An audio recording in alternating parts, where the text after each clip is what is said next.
History is full of big battles and powerful leaders. But sometimes, the most powerful stories are about a simple choice. A choice made by a handful of university students to speak out when an entire nation was silent.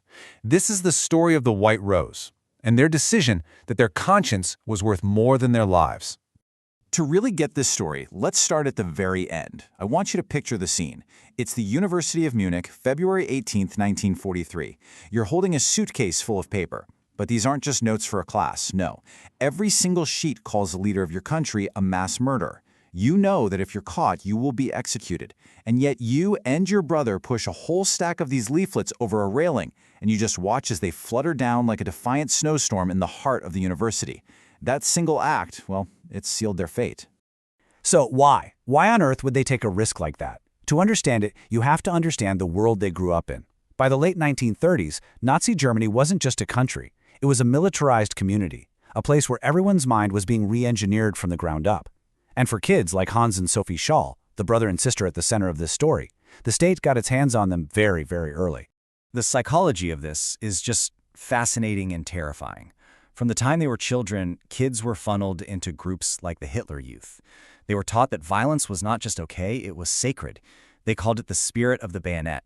And it wasn't just for soldiers. The goal was to basically lobotomize critical thinking for the entire population.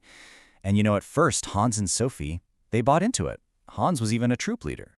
But as they got a little older, that initial excitement, it started to crumble. See, they were thinkers, they were artists, they loved philosophy. Their passion for banned books, for art, for having their own independent thoughts, it put them on a collision course with a regime that demanded 100% conformity. They started to see the gap between the glorious promises and the brutal reality.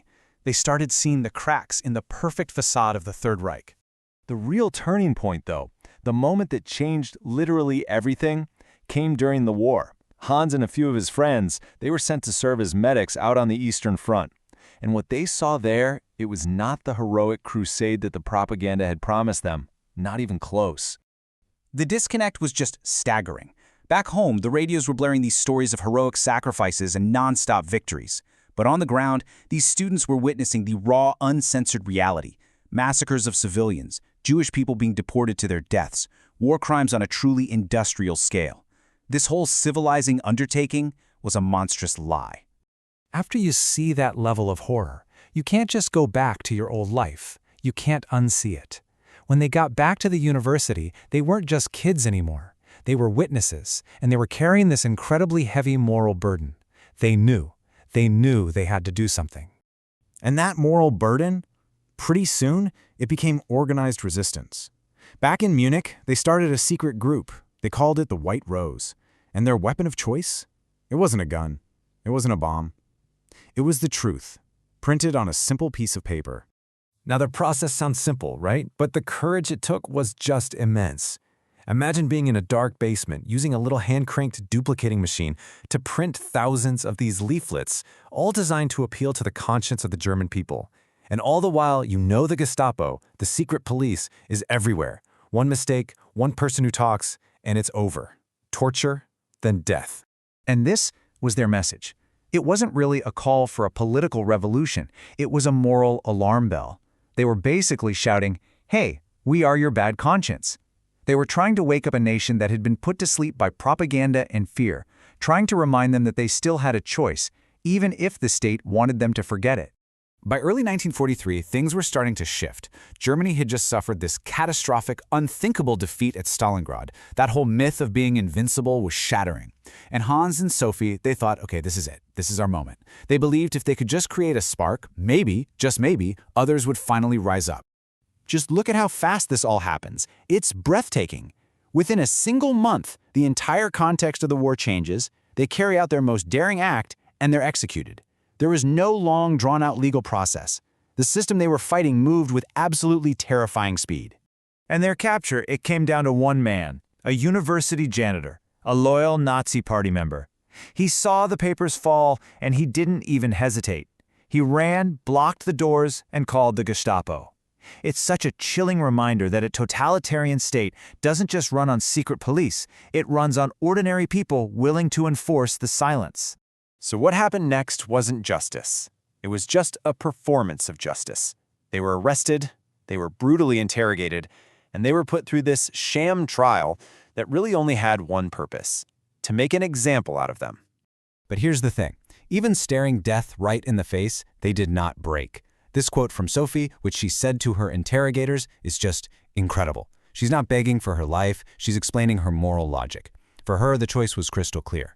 For righteousness to even have a fighting chance, some people have to be willing to sacrifice everything for it. The trial itself, it was a joke, a complete farce. They flew in this notorious Nazi fanatic of a judge from Berlin, whose main job was just to scream at them and humiliate them. The verdict? It was a foregone conclusion. They were sentenced to death by guillotine. Just 4 days after they dropped those leaflets, they were executed.